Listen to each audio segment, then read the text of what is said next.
healthy people, welcome back to Popis, Podcast Biology Sports. Gimana nih kabarnya healthy people? Semoga sehat selalu ya. Kalau di Popis 1 kemarin kita udah bincang-bincang soal bagaimana meningkatkan semangat olahraga pasca pandemi. Di Popis 2 kali ini kita bakalan mengupas tuntas tentang salah satu olahraga yang saat ini tengah jadi kegemaran masyarakat umum nih healthy people, khususnya young people, yaitu e-sport. Bersama narasumber kece kita, yaitu Kak Syarif, yang merupakan seorang mawapres dan atlet Muay Thai, dan pastinya bareng aku, Arista, yang bakal menemani kalian dalam Popis kali ini.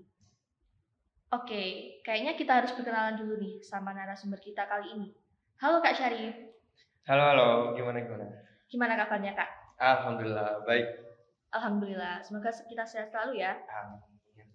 By the way, ada satu hal yang menarik nih Kak dalam Popis kali ini, yaitu topik yang kita angkat kali ini dipilih langsung oleh healthy people beserta dengan pertanyaan-pertanyaan yang ingin mereka tanyakan.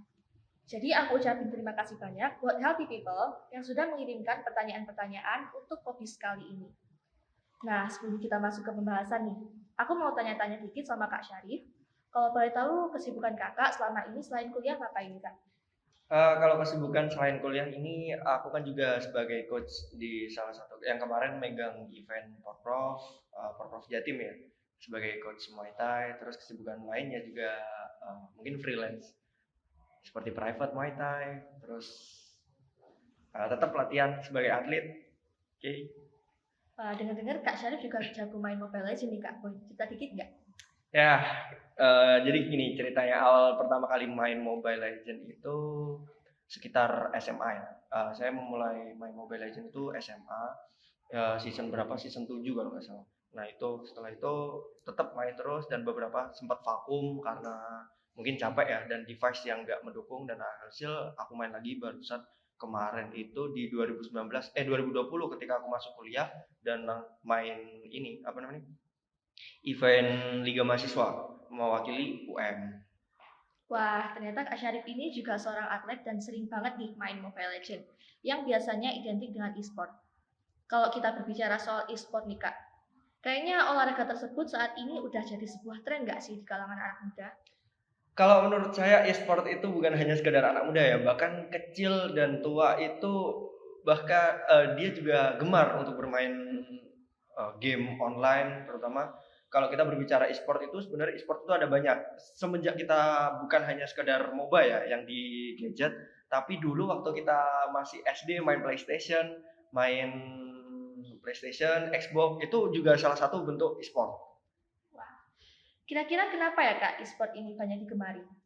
Karena kita bisa memainkan itu kapan saja. Kalau kita berbicara olahraga lain nih, kalau seumpama sepak bola kita harus butuh sepatu sepak bola, kita butuh lapangan sepak bola, kita butuh bola. Sedangkan e-sport itu hanya sekedar membutuhkan gadget yang ya mungkin 3 RAM, 4 RAM itu udah jalan gitu. Jadi itu bisa dimainkan kapan saja dan dimanapun gitu. Betul banget nih Kak. Apalagi di era digital saat ini ya. Bahkan di daerah aku, anak-anak muda kayaknya masih SD, SMP, atau SMA udah pada jago main yang namanya Mobile Legends. Nah, dari tadi kan kita ngomongin soal e-sport. Kalau dari pandangan kakak sendiri, e-sport itu seperti apa? Baik, jadi kalau seumpama kita berbicara e-sport nih, kita harus tahu dulu nih sejarah tentang e-sport. Nah, awal pertama kali e-sport itu sebenarnya sudah tahun sekitar 72 itu udah ada e-sport. E-sport itu pertama kali diawali gitu loh oleh mahasiswa-mahasiswa yang ada di Universitas Stanford. Nah, itu setelah itu masuk ke Indonesia itu sekitar tahun 1999 kalau nggak salah. Itu cabang olahraga yang bukan cabang olahraga ya, tapi game yang dipermainkan yang waktu 99 itu CS, Counter Strike, permainan-permainan lama lah, CS, terus FIFA dan lain-lain. Nah, seperti itu. Jadi kalau seumpama e-sport ya seperti itu kalau kita berbicara sejarah e-sport. Terus Sering banget nih aku lihat di YouTube, televisi, TikTok, Instagram, bahkan media sosial lainnya, kalau e-sport ini saat ini udah dianggap sebagai bentuk olahraga. Kok bisa ya Kak e-sport dianggap sebagai olahraga? iya, karena gini konsepnya, olahraga itu juga kan olahraga prestasi juga ya. Kalau e-sport ini juga bentuk kayak ketangkasan, terus strategi taktik dan lain-lain, terus kecepatan tangan di kecepatan tangan, bahkan ada penelitian juga kalau di universitas olahraga di Jerman itu kalau rata-rata detak jantung atlet e-sport itu sekitar 160, bahkan hampir menyerupai ini pembalap mobil, dan itu masih dalam kategori olahraga kalau. Tapi di situ ada pro dan kontra. Mungkin nanti kita bahas lagi lebih jelas. Oke, bener banget. Dan dari yang aku baca, e-sport ini udah diakui sebagai olahraga baik secara nasional maupun internasional ya Kak. Soalnya sering banget nih aku lihat di perlombaan e-sport lewat YouTube, dan bahkan kemarin juga menjadi salah satu bagian dari olahraga yang diperlombakan di SEA Games. Mungkin dari sudut pandang kakak nih, gimana tren e-sport yang sekarang sedang berkembang hingga memiliki turnamennya sendiri? Nah, kalau skena e-sport itu cukup makmur ya, karena bahkan bukan gaji ya, intensif yang atlet-atlet e-sport dapatkan itu dari klub dan lain-lain itu bahkan lebih besar. Bahkan kita tanpa berolahraga seperti fisik dan lain-lain itu yang bahkan kok gajinya lebih besar daripada ini gitu. Bahkan dalam setiap pertandingan pun di tahun 2018 itu aja PUBG itu sekitar bonus rewardnya itu 4 miliar. Bahkan siapa atlet yang tidak tergiur, makanya itu kompetitif yang di situ itu mulai ini bergejolak, dan di mana di situ kan dari sektor muda, tua dan remaja itu kan hampir semua itu mempunyai gadget, jadi kompetitif di situ itu makmur gitu loh. Ternyata jangkauan dari e-sport ini cukup luas ya Kak. Dan kebanyakan atletnya sendiri itu berasal dari anak-anak muda. Contohnya seperti yang mewakili Indonesia di ajang SEA Games kemarin. Mengenai perkembangan e-sport, kira-kira gimana ya Kak dampaknya bagi masyarakat? Kalau dampak bagi masyarakat ya, menurut saya ini tidak ada masalah gitu loh. Tapi dalam permasalahan kembali, kita kembalikan kepada diri sendiri bahwasanya ketika e-sport itu sesuatu hal yang berlebihan itu juga tidak baik. Ya. Kita latihan sepak bola, ibarat kita latihan sepak bola, kalau kita overtraining dan lain-lain itu juga tidak baik, dan sama halnya dengan e-sport.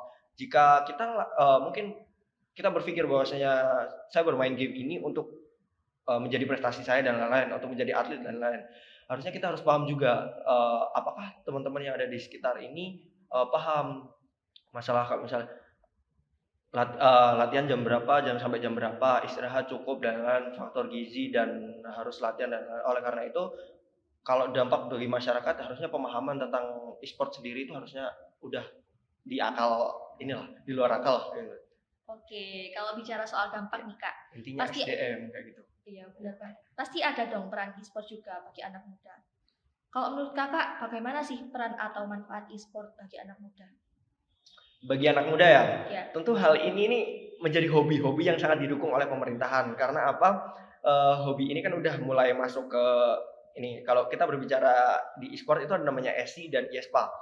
Kalau ESI itu seperti pertandingan Porprov, PON, dan kalau IESPA ini membawa afiliasinya ke KOI, dan ini bisa bertanding di SEA Games, Asian Games, dan lain-lain. Oleh karena itu, bagi anak-anak muda ini membuat mereka itu semangat gitu loh. Semangat bahwasanya, oh saya bermain game ini tidak useless gitu loh. Jadi kayak ada benefitnya gitu. Jadi kita latihan ini menjadi apa ya, kompetitif buat anak-anak muda. Terus juga di sisi lain itu mungkin beberapa orang yang berpikir bahwasanya, oh ini peluang saya dan lain-lain gitu. Kan bahkan ada beberapa orang yang tidak beruntung gitu, kadang akademiknya keteteran, tapi dia di non akademik bahkan mungkin di e-game-nya ini sangat-sangat istimewa lah begitu. Jadi oleh karena itu mungkin ini sebuah peluang, dan harusnya pemerintahan melihat bahwasanya anak-anak muda ini harus didorong dan difasilitasi sehingga bisa mengantarkan menuju prestasi yang maksimal untuk Indonesia. Oke, seperti yang udah dipaparkan di awal tadi ya Kak, banyak sekali dari masyarakat, terutama anak muda, yang menyukai e-sport. Nah, e-sport sendiri kan identik dengan bermain game yang tidak banyak memerlukan aktivitas fisik. Kira-kira e-sport ini apa bisa membuat tubuh kita sehat atau malah menyebabkan minat olahraga fisik berkurang? Kalau minat olahraga fisik berkurang, menurut saya itu sangat enggak ya, karena mungkin beberapa orang itu mempunyai hobi yang berbeda-beda. Mungkin ada yang hobi bermain game dan tidak bisa disamaratakan. Ada yang hobinya main game, ada yang hobinya olahraga yang seperti sepak bola dan lain-lain. Nah, kalau misal minat di bidang fisik itu mungkin tidak ada masalah gitu loh. Dan mungkin sekalian nih, karena masih berhubungan, gimana sih Kak caranya agar saat kita melakukan e-sport nggak mengganggu pendidikan maupun aktivitas lain? Nah, kembali lagi kepada kita. Kalau kita main e-sport nih, harusnya kita paham juga gitu loh.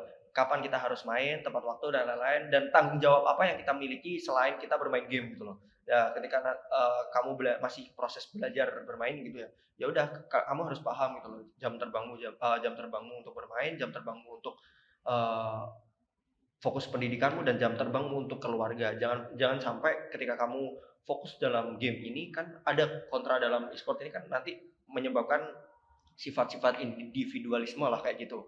Jadi yang apatis dan lain-lain kepada sekitar. Dan jangan sampai kalian terjerumus seperti hal yang seperti itu gitu loh.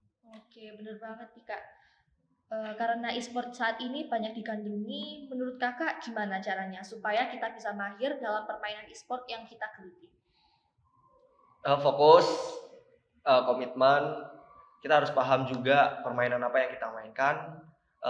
Di dalam game itu ada mikro dan makro. Kalau semua kita bermain game MOBA itu ada mikro dan makro. Kalau semua kita mikro itu tentang gamenya ini, hero-heronya dan lain-lain, kita harus menguasai banyak hero dan lain-lain, itu mikro.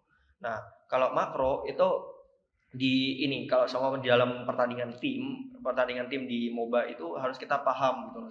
Seorang posisi ini job desk-nya seperti apa. Misalnya tanker, job desk-nya seperti apa. Dia open map dan lain-lain, terus decision making dan lain-lain, open war dan lain-lain. Nah, itu harus paham satu sama lain, dan di situ faktor komunikasi juga harus lancar. Makanya ketika Anda pengen jago kalau bermain game MOBA nih, kita berbicara Mobile Legends, kita pengen jago jangan bermain solo. Harus berlima gitu. Karena komunikasi, karena ini olahraga tim juga. Kalau kamu sejago apapun kamu, ketika kamu solo juga temanmu juga membebanimu. Oke, nyambung dari jawaban Kakak, tadi kan ada yang namanya komitmen. Nah, dalam e-sport sendiri menurut Kakak, gimana cara agar kita terus berkomitmen dalam menekuninya? Kembali ke setiap atletnya. Kalau kita bermain terus kita punya plan gitu. Kita punya plan, oh saya 2 tahun kemudian saya ingin menjadi atlet e-sport. Apa yang harus saya lakukan? Nah, dari plan itu kita harus membuat nih, misal akar-akarnya gitu loh, untuk menuju kepada titik di mana yang kamu inginkan gitu loh. Jadi kalau ketika kamu udah mempunyai niat yang seperti itu, insya Allah hasil tidak akan mengkhianati lah.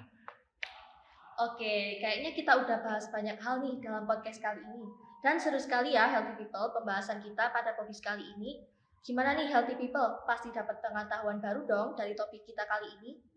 Dan sebelum kita akhiri, mungkin dari Kak Syarif ada pesan-pesan buat Healthy People?